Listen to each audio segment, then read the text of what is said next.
Shadow learning സൊല്യൂഷൻസിലേക്ക് ഏവർക്കും സ്വാഗതം. ഇന്നത്തെ ടോപ്പിക്കാണ് കോപ്പറേറ്റീവ് ഓഡിറ്റ്.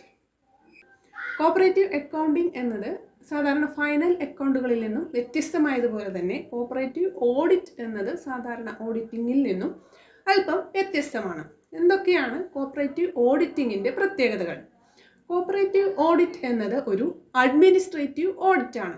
അതായത് കോപ്പറേറ്റീവ് ഓഡിറ്റിൽ ഫിനാൻഷ്യൽ ട്രാൻസാക്ഷനുകളുടെ എക്സാമിനേഷൻ, ബുക്സ് ഓഫ് അക്കൗണ്ട്സുകളുടെ പരിശോധന ഇവ മാത്രമല്ല, ആ സ്ഥാപനം കോപ്പറേറ്റീവ് പ്രിൻസിപ്പിൾസിന് അനുസൃതമായാണോ പ്രവർത്തിക്കുന്നത്, ആ സ്ഥാപനത്തിലെ മെമ്പേഴ്സിൻ്റെ എക്കണോമിക് വെൽഫെയർ നടക്കുന്നുണ്ടോ എന്നുകൂടി പരിശോധിക്കുന്നുണ്ട്. അതുകൊണ്ടാണ് കോപ്പറേറ്റീവ് ഓഡിറ്റ് എന്നത് ഒരു അഡ്മിനിസ്ട്രേറ്റീവ് ഓഡിറ്റ് ആണെന്ന് പറയുന്നത്. കോപ്പറേറ്റീവ് ഓഡിറ്റിൽ ഫിനാൻഷ്യൽ ട്രാൻസാക്ഷനുകളുടെ ക്ലോസ് എക്സാമിനേഷൻ, ബുക്കുകൾ, അക്കൗണ്ടുകൾ, ഡോക്യുമെൻറ്റ്സ്, മറ്റ് റെക്കോർഡുകൾ ഇവയുടെ മെയിൻ്റനൻസ്, സൊസൈറ്റിയുടെ എഫയേഴ്സിലേക്കുള്ള എൻക്വയറി, അതോടൊപ്പം സ്ഥാപനം പ്രവർത്തിക്കുന്നത് കോപ്പറേറ്റീവ് പ്രിൻസിപ്പിൾസിനനുസരിച്ചാണോ, ആ സ്ഥാപനത്തിലെ മെമ്പേഴ്സിൻ്റെ എക്കണോമിക് വെൽഫെയർ നടക്കുന്നുണ്ടോ, ഇതെല്ലാം പരിശോധിക്കുന്നുണ്ട്. അതുകൊണ്ടാണ് കോപ്പറേറ്റീവ് ഓഡിറ്റ് എന്നത് ഒരു അഡ്മിനിസ്ട്രേറ്റീവ് ഓഡിറ്റ് ആണ് എന്ന് പറയുന്നത്. സാധാരണ കമ്പനി ഓഡിറ്റും കോപ്പറേറ്റീവ് ഓഡിറ്റും തമ്മിലുള്ള വ്യത്യാസം എന്തൊക്കെയാണെന്ന് നോക്കാം. സാധാരണ കമ്പനി ഓഡിറ്റിൽ ഓഡിറ്റർ എന്നതൊരു ചാർട്ടേഡ് അക്കൗണ്ടൻ്റ് ആണ്. അതായത് institute of chartered accountants of ഇന്ത്യയിൽ മെമ്പർഷിപ്പ് ഉള്ള ഒരു ചാർട്ടേഡ് അക്കൗണ്ടൻറ്റിന് മാത്രമേ കമ്പനികളിൽ ഓഡിറ്റ് നടത്താൻ സാധിക്കുകയുള്ളൂ. അതേസമയം കോപ്പറേറ്റീവ് ഓഡിറ്റർ എന്നതൊരു ചാർട്ടേഡ് അക്കൗണ്ടൻറ്റ് ആകണമെന്ന് നിർബന്ധമില്ല. ചാർട്ടേഡ് അക്കൗണ്ടൻറ്റും ആകാം, പക്ഷേ കേരളത്തിലെ കോപ്പറേറ്റീവ് സൊസൈറ്റികളാണെങ്കിൽ കേരള കോപ്പറേറ്റീവ് സൊസൈറ്റീസ് ആക്ട് പഠിച്ചിട്ടുള്ള ഒരു വ്യക്തിയായിരിക്കണം കോപ്പറേറ്റീവ് ഓഡിറ്റർ എന്നത്. കമ്പനി ഓഡിറ്റിൽ ഓഡിറ്ററെ ഷെയർ ഹോൾഡേഴ്സ് ആണ് അപ്പോയിന്റ് ചെയ്യുന്നത്. അതേസമയം കോപ്പറേറ്റീവ് ഓഡിറ്റിൽ ഓഡിറ്ററെ അപ്പോയിന്റ് ചെയ്യുന്നത് ജനറൽ ബോഡിയാണ്. കമ്പനി ഓഡിറ്റിൽ ഓഡിറ്റർ എന്നതൊരു ഇൻഡിപെൻഡൻറ്റ് പേഴ്സൺ ആയിരിക്കണം. അതേസമയം കോപ്പറേറ്റീവ് ഓഡിറ്റർ DCIയുടെ കൺട്രോളിലാണ് വരുന്നത്. അതായത് ഡയറക്ടർ ഓഫ് കോപ്പറേറ്റീവ് ഓഡിറ്ററുടെ കീഴിലാണ് ഒരു കോപ്പറേറ്റീവ് ഓഡിറ്റർ പ്രവർത്തിക്കുന്നത്. കമ്പനി ഓഡിറ്റ് പ്രവർത്തിക്കുന്നത് കമ്പനീസ് ആക്ട് 2013 അനുസരിച്ചാണ്. അതേസമയം കേരളത്തിലെ കോപ്പറേറ്റീവ് ഓഡിറ്റ് നടക്കുന്നത് കോപ്പറേറ്റീവ് സൊസൈറ്റീസ് ആക്ട് 1969 അനുസരിച്ചാണ്. കോർപ്പറേഷൻ എന്നതൊരു സ്റ്റേറ്റ് സബ്ജക്റ്റാണ്. ഓരോ സ്റ്റേറ്റിനും പ്രത്യേകം സഹകരണ നിയമമുണ്ട്. അതാത് സ്റ്റേറ്റുകളിലെ സഹകരണ നിയമം അനുസരിച്ചാണ് അതാത് സ്റ്റേറ്റുകളിലെ കോപ്പറേറ്റീവ് സൊസൈറ്റികൾ പ്രവർത്തിക്കുന്നത്. കേരളത്തിലെ ആണെങ്കിൽ കേരള കോപ്പറേറ്റീവ് സൊസൈറ്റീസ് ആക്ട് അനുസരിച്ചാണ് കേരളത്തിലെ കോപ്പറേറ്റീവ് ഓഡിറ്റ് പ്രവർത്തിക്കുന്നത്. കോപ്പറേറ്റീവ് ഓഡിറ്റ് എന്നതൊരു അഡ്മിനിസ്ട്രേറ്റീവ് ഓഡിറ്റ് ആണ്. എന്നാൽ കമ്പനി ഓഡിറ്റ് എന്നതൊരു അഡ്മിനിസ്ട്രേറ്റീവ് ഓഡിറ്റ് അല്ല. എന്തുകൊണ്ടാണ് കോപ്പറേറ്റീവ് ഓഡിറ്റിങ്ങിനെ അഡ്മിനിസ്ട്രേറ്റീവ് ഓഡിറ്റ് എന്ന് വ്യക്തമാക്കുന്നത് എന്ന് നമ്മൾ ഓൾറെഡി കണ്ടു കഴിഞ്ഞു. കോപ്പറേറ്റീവ് ഓഡിറ്റിൽ താഴെ പറയുന്ന കാര്യങ്ങൾ ഉണ്ടായിരിക്കണം. എക്സാമിനേഷൻ ഓഫ് ഓവർഡ്യൂ ഡെപ്റ്റ്. ഓവർഡ്യൂ ഡെപ്റ്റിൻ്റെ examination, verification of cash balance and securities. Cash balance, securities ഇവയുടെ വെരിഫിക്കേഷൻ, അസറ്റ് ലയബിലിറ്റി ഇവയുടെ വാല്യുവേഷൻ, ബുക്സ്, അക്കൗണ്ട്സ് ഇവയുടെ പരിശോധന മാത്രമല്ല, അതിനപ്പുറത്തേക്ക് ഒരു പേഴ്സണൽ എൻക്വയറി കൂടി കോപ്പറേറ്റീവ് ഓഡിറ്റർ നടത്തേണ്ടതാണ്. കൂടാതെ കോപ്പറേറ്റീവ് പ്രിൻസിപ്പിൾസ് അനുസരിച്ച് മെമ്പേഴ്സിൻ്റെ എക്കണോമിക് വെൽഫെയറിന് വേണ്ടി സംഘം പ്രവർത്തിക്കുന്നുണ്ടോ എന്നുകൂടി കോപ്പറേറ്റീവ് ഓഡിറ്റിങ്ങിൽ വ്യക്തമാക്കേണ്ടതാണ്. കോപ്പറേറ്റീവ് ഓഡിറ്റിൻ്റെ സൈലൻറ്റ് ഫീച്ചേഴ്സ്. കോപ്പറേറ്റീവ് ഓഡിറ്റ് എന്നതൊരു സ്റ്റാറ്റ്യൂട്ടറി ഓഡിറ്റാണ്. അതായത് നിയമപരമായ ഒരു ഓഡിറ്റാണ് കോപ്പറേറ്റീവ് സൊസൈറ്റികളിൽ നടക്കുന്നത്. അതായത് കേരളത്തിലെ സൊസൈറ്റികളിലാണെങ്കിൽ കേരള കോപ്പറേറ്റീവ് സൊസൈറ്റീസ് ആക്ട് എന്ന നിയമത്തിനനുസരിച്ച് ആണ് ഈ ഓഡിറ്റ് നടക്കുന്നത്. ഓരോ സ്റ്റേറ്റിലും അതാത് സ്റ്റേറ്റുകളിൽ ഓരോ നിയമങ്ങളുണ്ട്. അതാത് നിയമം അനുസരിച്ചാണ് പ്രവർത്തിക്കുന്നത്. കോപ്പറേറ്റീവ് ഓഡിറ്റ് എന്നത് ഒരു നിയമപരമായ, നിയമം മൂലം നിർബന്ധമാക്കിയിട്ടുള്ള ഒരു ഓഡിറ്റാണ്. അതുകൊണ്ടാണ് കോപ്പറേറ്റീവ് ഓഡിറ്റ് എന്നതൊരു സ്റ്റാറ്റ്യൂട്ടറി ഓഡിറ്റും അതോടൊപ്പം തന്നെ സ്റ്റേറ്റ് കൺട്രോൾഡ് ഓഡിറ്റുമാണ്. അതായത് സ്റ്റേറ്റുകളുടെ കീഴിലാണ് കോപ്പറേറ്റീവ് സൊസൈറ്റികളിലെ ഓഡിറ്റ് നടക്കുന്നത്. അതോടൊപ്പം ഓരോ കോപ്പറേറ്റീവ് സൊസൈറ്റികളിലും കമ്പൽസറി ആയിട്ടുള്ള ഓഡിറ്റാണ് ഫൈനൽ ഓഡിറ്റ്. കോപ്പറേറ്റീവ് ഓഡിറ്റ് എന്നതൊരു അഡ്മിനിസ്ട്രേറ്റീവ് ഓഡിറ്റ് ആണെന്ന് നമ്മൾ കണ്ടു. അതായത് ഈ അഡ്മിനിസ്ട്രേറ്റീവ് ഓഡിറ്റിൽ എക്സാമിനേഷനും ഓവർ ഡ്യൂ ഡെപ്റ്റ് എന്നതൊരു ഇമ്പോർട്ടൻറ്റ് ഫീച്ചർ കൂടിയാണ്. കോപ്പറേറ്റീവ് ഓഡിറ്റിൽ ഓഡിറ്റർ DCAയുടെ കീഴിലാണ് വരുന്നത്. അതായത് DCAയെ ഗവൺമെൻറ് അപ്പോയിൻറ്റ് ചെയ്യുന്നു. അതായത് ഡയറക്ടർ ഓഫ് കോപ്പറേറ്റീവ് ഓഡിറ്ററെ ഗവൺമെൻറ് അപ്പോയിൻറ്റ് ചെയ്യുന്നു. DCAയ്ക്ക് കീഴിലാണ് കോപ്പറേറ്റീവ് ഓഡിറ്റർ പ്രവർത്തിക്കുന്നത്. ഒരു കോപ്പറേറ്റീവ് സൊസൈറ്റിയുടെ നെറ്റ് പ്രോഫിറ്റ് അല്ലെങ്കിൽ നെറ്റ് ലോസ് എന്താണെന്ന് DCA സർട്ടിഫൈ ചെയ്തിരിക്കണം. നെറ്റ് ലോസ് ബാലൻസ് ഷീറ്റിൻ്റെ അസറ്റ് സൈഡിലും നെറ്റ് പ്രോഫിറ്റ് ബാലൻസ് ഷീറ്റിൻ്റെ ലയബിലിറ്റി സൈഡിലുമാണ് കാണിക്കേണ്ടത്. Appointment and duties of A cooperative auditor. ഒരു കോപ്പറേറ്റീവ് ഓഡിറ്ററെ അപ്പോയിൻറ്റ് ചെയ്യുന്നത് ജനറൽ ബോഡിയാണ്. അതായത് DCA ഒരു പാനൽ തയ്യാറാക്കുന്നു. ഡയറക്ടർ ഓഫ് കോപ്പറേറ്റീവ് ഓഡിറ്റർ ഒരു പാനൽ തയ്യാറാക്കുന്നു. ആ പാനലിൽ നിന്നും ജനറൽ ബോഡിയാണ് ഓഡിറ്ററെ അപ്പോയിൻറ്റ് ചെയ്യുന്നത്. ഒരു ഫിനാൻഷ്യൽ ഇയർ ക്ലോസ് ചെയ്ത് 60 ദിവസത്തിനകം DCA ഓഡിറ്റേഴ്സിൻ്റെ ഒരു പാനൽ തയ്യാറാക്കുന്നു. അതായത് അവരുടെ ഡെസിഗ്നേഷൻ എന്താണ്, അതിൻ്റെ ബേസിസിൽ ഫിനാൻഷ്യൽ ഇയർ ക്ലോസ് ചെയ്ത് 60 ദിവസത്തിനുള്ളിൽ DCA തയ്യാറാക്കുന്ന പാനലിൽ നിന്നും ആണ് ഓഡിറ്ററെ ജനറൽ ബോഡി അപ്പോയിൻറ്റ് ചെയ്യുന്നത്. അതായത് ഓരോ സൊസൈറ്റികളുടെയും ക്ലാസ് എന്താണ്, ടൈപ്പ് എന്താണ്,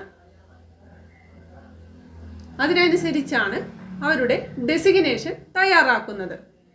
ഒരു കോപ്പറേറ്റീവ് സൊസൈറ്റിയിലെ അക്കൗണ്ടുകളെ ഓഡിറ്റ് ചെയ്യുക എന്നത് മാനേജിംഗ് കമ്മിറ്റിയുടെ റെസ്പോൺസിബിലിറ്റിയാണ്. ഡ്യൂട്ടീസ് ഓഫ് കോപ്പറേറ്റീവ് ഓഡിറ്റേഴ്സ്. ഒരു ഓഡിറ്ററുടെ ഫസ്റ്റ് ഡ്യൂട്ടി എന്നത് വെരിഫിക്കേഷൻ ഓഫ് ക്യാഷ് ബാലൻസ് ആണ്. ഓഡിറ്റർ അയാളുടെ വർക്ക് ആരംഭിക്കുന്നത് ഡേ ബുക്കുമായിട്ടാണ്.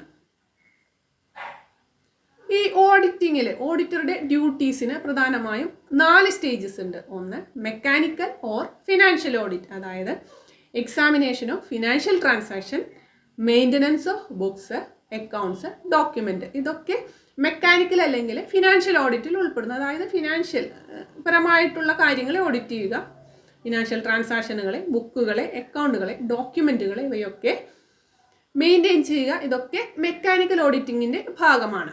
രണ്ടാമത്തേത് അഡ്മിനിസ്ട്രേറ്റീവ് ഓഡിറ്റ്, അതായത് എക്സാമിനേഷൻ ഓഫ് ഓവർ ഡ്യൂ ഡെപ്റ്റ്. ഓവർ ഡ്യൂ എന്താണ്, കിട്ടാക്കടം എന്താണ്, അത് എക്സാമിൻ ചെയ്യുക. ഡൗട്ട്ഫുൾ ഡെപ്റ്റ് നിർണ്ണയിക്കുക, ബാഡ് ഡെപ്റ്റ് നിർണ്ണയിക്കുക. ഇതൊക്കെ ഈ ഒരു കോപ്പറേറ്റീവ് ഓഡിറ്റിങ്ങിൻ്റെ ഭാഗമാണ്. ഇതിനെയാണ് അഡ്മിനിസ്ട്രേറ്റീവ് ഓഡിറ്റ് എന്ന് പറയുന്നത്.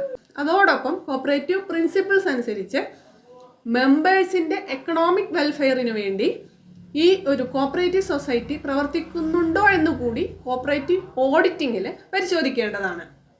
ഫിനാൻഷ്യൽ സ്റ്റേറ്റ്മെൻറ്റുകൾ പ്രിപ്പയർ ചെയ്യുക, ഓഡിറ്റ് റിപ്പോർട്ടുകളെ പ്രിപ്പയർ ചെയ്യുക, സബ്മിറ്റ് ചെയ്യുക. ഇതൊക്കെ അഡ്മിനിസ്ട്രേറ്റീവ് ഓഡിറ്റിൽ ഉൾപ്പെടുന്നു. അടുത്തത് ഓഡിറ്റ് ക്ലാസിഫിക്കേഷൻ.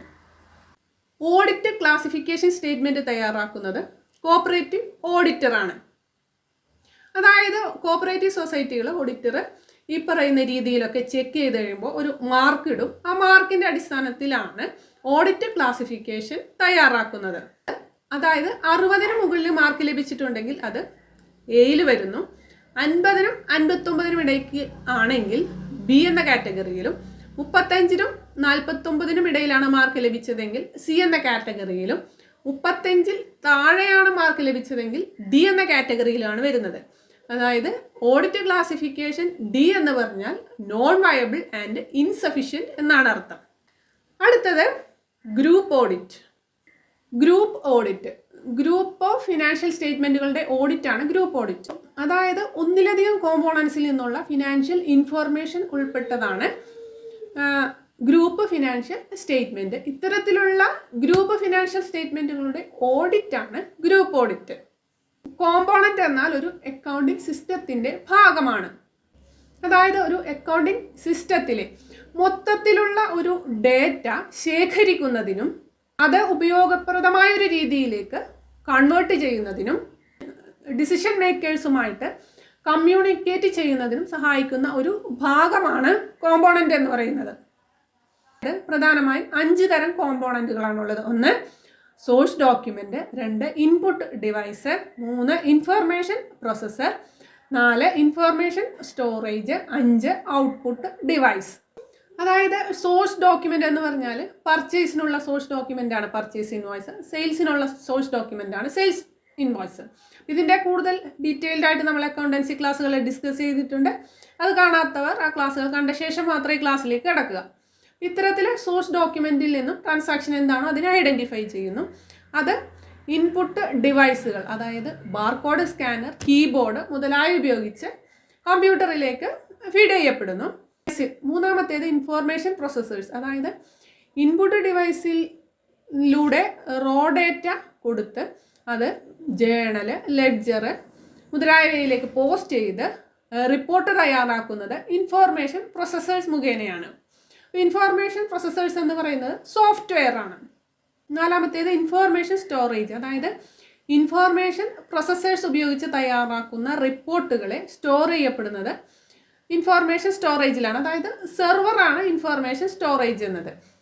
അഞ്ചാമത്തേത് ഔട്ട്പുട്ട് ഡിവൈസ്. അപ്പോൾ അതായത് ഇത്തരത്തിൽ തയ്യാറാക്കുന്ന റിപ്പോർട്ടുകളുടെ ആ ഒരു ഇൻഫോർമേഷൻ തയ്യാറാക്കുന്ന ഇത് ഔട്ട്പുട്ട് ഡിവൈസിൽ നിന്നാണ്. അതായത് സിസ്റ്റം സ്റ്റോറേജിൽ നിന്നും ഇൻഫോർമേഷൻ പുറത്തേക്ക് എടുക്കുന്ന ഔട്ട്പുട്ട് ഡിവൈസിലൂടെയാണ്. മോണിറ്റർ, പ്രിൻ്റർ മുതലായവയാണ് ഔട്ട്പുട്ട് ഡിവൈസ്.